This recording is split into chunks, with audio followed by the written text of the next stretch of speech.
Il y a des méthodologies qui existent et qui marchent. Donc, on ne se lance pas à l'aveugle.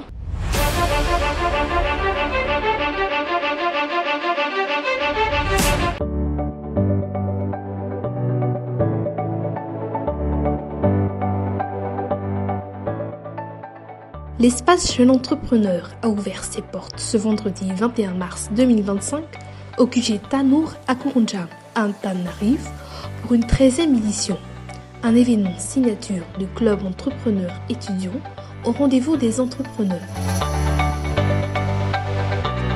L'espace Jeune Entrepreneur 13e édition est un événement sur 2 jours où on va organiser une série de conférences, de séries d'ateliers pratiques, un concours de pitch et un business meeting.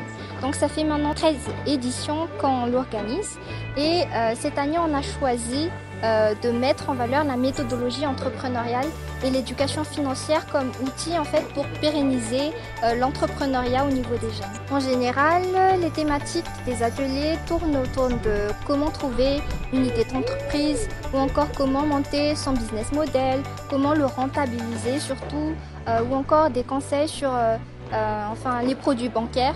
Quels sont les produits bancaires qui sont adaptés à mon niveau? Quels sont les différents types de financement qui sont disponibles et qui sont adaptés à chaque stade d'avancement du projet en fait. Ça tourne vraiment autour de tout ce qui est idéation, tout ce qui est comment vendre aussi et comment rentabiliser, pérenniser le projet par la suite. Des thématiques bien pensées sur les enjeux actuels des jeunes entrepreneurs. Effectivement, à Madagascar, les startups peinent à dépasser le cap des 2 ans d'activité. Cette 13e édition de l'EJE entend apporter des solutions concrètes en mettant l'accent sur l'importance de la méthodologie entrepreneuriale et l'éducation financière pour la pérennisation d'une entreprise. Des méthodologies qui existent et qui marchent. Donc, on ne se lance pas à l'aveugle, mais on peut le faire en fait.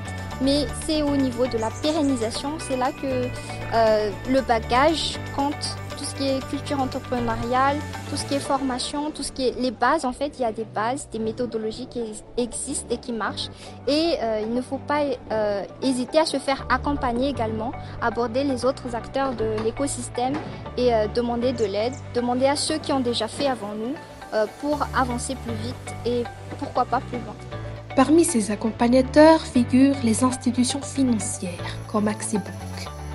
En réunissant des centaines de jeunes porteurs de projets, le JE se présente également comme une occasion pour ces banques de déconstruire certaines idées reçues. Ce qu'on a remarqué, c'est que les jeunes avaient des blocages par rapport à la banque en général. C'est-à-dire que qui dit banque dit rime avec problème, rime avec dette. Mais après, il y a plus d'engouement et de questions suivant l'importance de la bonne gestion de leurs fonds, par exemple leur argent de poche ou les chiffres d'affaires de leur petit business. L'éducation financière leur a permis de voir les facettes du monde qu'ils ne connaissaient pas avant. La banque, c'est un accompagnateur non seulement pour leur guider sur comment bien rentabiliser leur business, sur comment optimiser leurs fonds, sur également comment lancer un projet en faisant appel au crédit.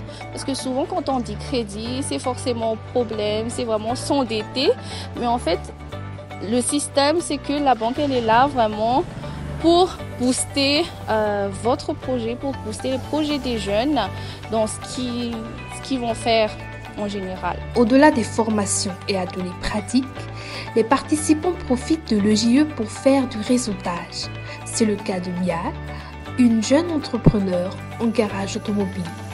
Je suis passée aux journées EJE aujourd'hui pour la rencontre, surtout le réseautage, dans un objectif en fait de rencontrer aussi des jeunes entrepreneurs malgaches et de pouvoir partager avec eux le domaine dans lequel je travaille, mais aussi de pouvoir avoir des valeurs par rapport à ce que font les autres entrepreneurs.